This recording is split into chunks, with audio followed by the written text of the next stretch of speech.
अस्सलाम वालेकुम। एक नए वीलॉग में आपको खुशामदीद कहते हैं। उम्मीद है आप जहाँ भी होंगे खैरियत से होंगे।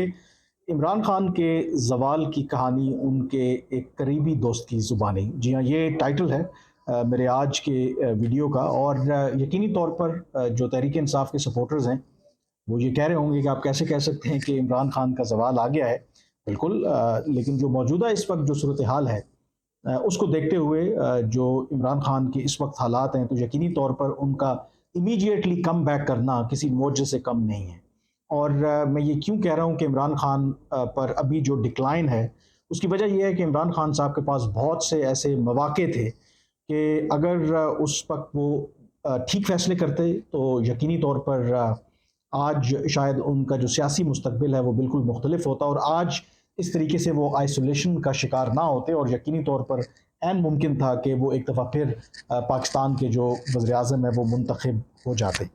तो जो मैं आज आपके साथ स्टोरी शेयर करने जा रहा हूँ, वैसे तो इमरान खान साहब के बारे में तज्ज़िये होते रहते हैं, उनके बारे में लिखा जाता है कि कहाँ पर उन्होंने गलती की, या इस बारे में बहुत कुछ कहा जाता है। लेकिन जो मैं आपके साथ शेयर करने लगा हूँ, ये एक्सक्लूसिव डिटेल, ये उनके एक बहुत करीबी दोस्त जो फ्रॉम डे वन उनके साथ रहे, ख़ास करके जब से तहरीक इंसाफ की बुनियाद रखी गई।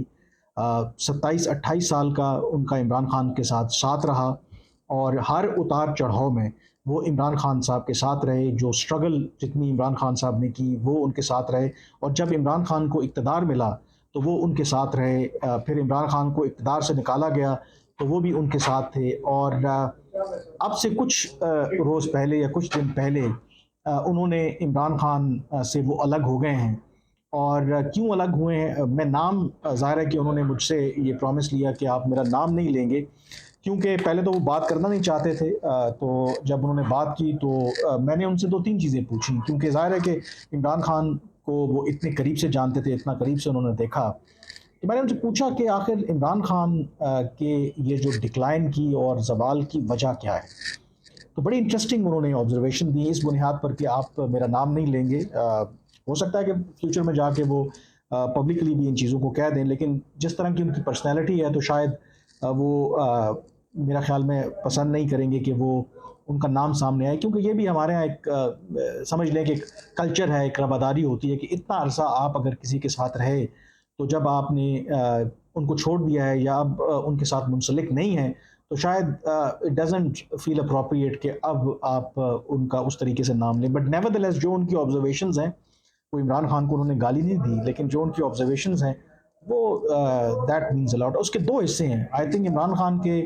एक तो उरूज की तो कहानी वो है कि जब उनको 2018 में इक़्तिदार मिला, डेफिनेटली उसके बारे में भी सवाल उठते हैं कि जो एस्टैब्लिशमेंट की मदद से वो इक़्तिदार में आए, चलें उस डिबेट को रहने भी दें, लेकिन असल जो एक उनका ऑब्जेक्टिव था कि वो मुल्क के वज़ीर आज़म बनना चाहते थे। तब्दीली का नारा उन्होंने लगाया, वो वज़ीर आज़म बने, वो इक़्तिदार का जो ईवान है वहाँ तक पहुँचे, और जो उन्होंने वादे किए थे कि वो तब्दीली लाना चाहते हैं और जो रिवायती जमातें हैं पाकिस्तान के अंदर उनसे मुख्तलिफ हैं, तो उनके पास मौका था। तो एक जो हिस्सा जो उनके बहुत करीबी दोस्त रहे हैं, उन्होंने कहा कि इमरान खान जब इक़्तिदार मिलने से पहले यकीनी तौर पर ज़ाहिर है कि एक उनकी पर्सनैलिटी जिस तरह की भी थी, लेकिन वज़ीर-ए-आज़म बनने के बाद उनके अंदर एक तब्दीली आई। ये मैं उनके दोस्त की ज़ुबानी ये आपको बात बता रहा हूँ, और वो तब्दीली ये थी कि अगर वज़ीर-ए-आज़म बनने से पहले अगर किसी की वो बात सुनते थे, तो वज़ीर-ए-आज़म बनने के बाद यकसर उनमें तब्दीली आ गई। उन्होंने बात सुनना छोड़ दी, यानी कि जो उनकी कंसल्टेशन का सर्कल था वो बहुत लिमिटेड हो गया। और दूसरी जो इम्पोर्टेंट चीज़ थी वो था कि इमरान खान साहब का जो कह लें कि उनके अंदर जो स्टबर्ननेस थी, जो ईगो है, ये चीज़ें आना शुरू हो गई, जिसकी वजह से फिर आहिस्ता-आहिस्ता इवन जो एस्टेब्लिशमेंट के साथ जो उनके ताल्लुकात थे जनरल बाजवा के साथ, उनमें दरार पड़ना शुरू हो गई और फिर उनका डिक्लाइन हुआ। अब एक तो ये फ़ेज़ था कि फिर उसके नतीजे में ज़ाहिर है कि उनको इक़्तिदार से हाथ धोना पड़ा। जो इक़्तिदार से निकलने के बाद जो इमरान खान साहब की जो भी पॉलिटिक्स रही, और जो भी जिस तरीके का उनका कंडक्ट रहा, उसके बारे में मेरे ख़्याल में जो उनकी ऑब्ज़र्वेशन है, उनके जो करीबी दोस्त हैं, वो बड़ी वैलिड है। जो सबसे इम्पोर्टेंट उन्होंने ऑब्ज़र्वेशन दी, उन्होंने कहा कि एक तो इमरान खान की जो अना है, जो ईगो है, जो आप कह लें कि स्टबर्ननेस है कि किसी चीज़ के ऊपर कॉम्प्रोमाइज़ नहीं करना, ये एक बहुत बड़ा उनका डाउनफॉल था। और जो सबसे इम्पोर्टेंट जो उनकी ऑब्जर्वेशन है, वो ये थी कि anxiety to return to power, यानी कि इमरान खान को ये जो बेचैनी और जो बेसब्री थी कि वो इक़्तिदार में जल्द अज़ जल्द वापस आएँ, ये एक बहुत बड़ी रीज़न थी जिसकी वजह से उन्होंने गलत फ़ैसले भी किए, उनकी बहुत सी मिसकैलकुलेशन भी हुई और जिसके नतीजे में आज वो आइसोलेशन का शिकार हैं। और मैं उनकी इस बात से बिल्कुल इत्तेफ़ाक करता हूँ कि इमरान खान देखें, सियासत के अंदर ये इक़्तिदार आनी-जानी चीज़ है। आज आप इक़्तिदार की कुर्सी पे हैं, कल ऑपोज़िशन में भी आप बैठ सकते हैं। इम्पॉर्टेंट चीज़ ये होती है कि आप अपनी टर्न का इंतज़ार करते हैं। और जो पौने 4 साल की इमरान खान की कारकर्दगी रही थी, बहुत से जो तहरीक इंसाफ के लोग और अदरवाइज़ भी इंडिपेंडेंट जो एनालिस्ट हैं या जो ऑब्जर्वर्स हैं, वो ये बिलीव करते हैं कि इमरान खान को तो एक गॉड गिवन अपॉर्चुनिटी मिली थी। पौने 4 साल की जो उनकी कारकर्दगी, जो वादे उन्होंने किए थे अपने वोटर्स के साथ, अपने सपोर्टर्स के साथ, वो पूरा नहीं कर पाए। लेकिन जिस तरीके से उनको तहरीक अदम एतमाद के ज़रिए निकाला गया, तमाम इमरान खान की कोताहियों और गलतियों का जो बोझ है, वो पीडीएम और एस्टेब्लिशमेंट के ऊपर आ गया। और इमरान खान को एक आप कह सकते हैं कि एक नई सियासी ज़िंदगी मिली जब उनको इक़्तिदार से निकाला गया। और इमरान खान के साथ बहुत से जो उनके सीनियर लोग हैं, उनका यही ख़्याल था कि ये बेहतरीन अपॉर्चुनिटी है और उसको कैपिटलाइज़ करते हुए इमरान खान को वो ज़रूर मुतालबा करें कि क़ब्ल अज़ वक़्त इंतख़ाबात होने चाहिए। लेकिन इन द मीनवाइल अगर नहीं भी होते, तो पाकिस्तान की मईशत की जो सूरत हाल थी जब उनको इक़्तिदार से हटाया गया, वो ऐसी थी कि पीडीएम हो या कोई और जमात हो, वो 1.5 साल के अंदर कुछ भी नहीं कर पाएगी। तो उनके साथ जो लोग थे, उनका ख़्याल था कि इमरान खान साहब को इस जो पॉइंट है के ऊपर खेलना चाहिए और अपना नैरेटिव बिल्ड करना चाहिए और अगले जो इलेक्शंस हैं, उनकी तैयारी करनी चाहिए। लेकिन इमरान खान साहब अगेन, जो उनके ये जो करीबी दोस्त थे, उनकी जो ऑब्जर्वेशन थी कि उनको बहुत जल्दी थी इक़्तिदार में आने के लिए, और उस इक़्तिदार में आने की जल्दी में फिर इमरान खान से गलतियाँ हुई। जो एक और इम्पॉर्टेंट उन्होंने जो ऑब्जर्वेशन दी, उन्होंने कहा था कि इमरान खान का जो सर्कल था जिससे वो मशावरत करते थे, वैसे तो शायद यही कहा जाता है कि अपनी अहलिया बुशरा बीबी के अलावा फिर वो किसी की बात नहीं सुनते थे। लेकिन अगर जमात के अंदर किसी की बात सुनते भी थे, तो वो बहुत चंद लोग थे या वो ऐसे लोग थे जो उन्हें कॉन्फ्रंटेशन का कहते थे एस्टेब्लिशमेंट के साथ, जिन्होंने इमरान खान को ये यकीन दिला दिया था कि अगर आप एस्टेब्लिशमेंट को बराह रास्त निशाना बनाएंगे, तो एस्टेब्लिशमेंट जो है वो आपके कदमों में आके गिरेगी। और अब आप इतने पॉपुलर हो गए हैं, अब आप की जो मकबूलियत है इस हद तक बढ़ गई है कि एस्टेब्लिशमेंट क्या, कोई भी जो इदारा है पाकिस्तान का, वो आपका बाल भी भीगा नहीं कर सकता। तो वो जो इमरान खान के दिमाग में ये बात डाल दी गई, जिसकी वजह से उन्होंने एक मिसकैलकुलेट किया, जिसकी वजह से 9 मई का वाक़या भी हुआ, जिसकी वजह से उन्होंने जो फ़ौज की जो क़यादत है, कुछ ख़ास जनरलों को स्पेसिफ़िकली टारगेट भी किया, और वो उनकी बहुत बड़ी मिसकैलकुलेशन थी। फिर एक और जो ऑब्ज़र्वेशन थी उनके दोस्त की कि इमरान खान का जो एक बहुत बड़ा प्रॉब्लम था, वो ये था कि उनको बेशक आपकी सियासी जमातों के साथ जो बाकी मुल्क के अंदर सियासी लीडरान हैं, जितने मर्ज़ी आपके संगीन इख्तिलाफ़ात हों, लेकिन सियासत के अंदर और अदरवाइज़ भी आपको एक चीज़ याद रखनी चाहिए कि लर्न टू कोएग्जिस्ट, यानी कि आपके साथ अगर आप इक़्तिदार में हैं और ऑपोज़िशन मौजूद है, तो आप उनके साथ कोएग्जिस्ट करना सीखना चाहिए। और अगर आप ऑपोज़िशन में हैं और जो दूसरी जमात इक़्तिदार में है, तो वो भी आपको सीखना चाहिए। तो ये इमरान खान साहब के अंदर जो उनके दोस्त समझते हैं कि कोई इस तरह का जो स्टैमिना नहीं था या इस तरह की उनके अंदर सलाहियत नहीं थी कि वो इख्तिलाफ़ात के बावजूद एक रवादारी रखें और जो ऑपोज़िशन की जमातें हैं या जो बाकी स्टेक होल्डर्स हैं, उनके साथ लर्न टू कोएग्जिस्ट का जो फार्मूला है वो अपना सकें। दूसरा, उन्होंने ये कहा कि इमरान खान साहब को शायद लगता था कि इस मुल्क के अंदर आप इनकलाब ला सकते हैं, लेकिन जो पाकिस्तान के मौजूदा जो सूरत हाल है, इसमें चीज़ें इवॉल्व हो सकती हैं, यानी कि हमें एवोल्यूशन की तरफ जा सकते हैं, रेवोल्यूशन जो है उसमें नहीं आ सकता। तो ये भी इमरान खान की एक मिस्टेक थी।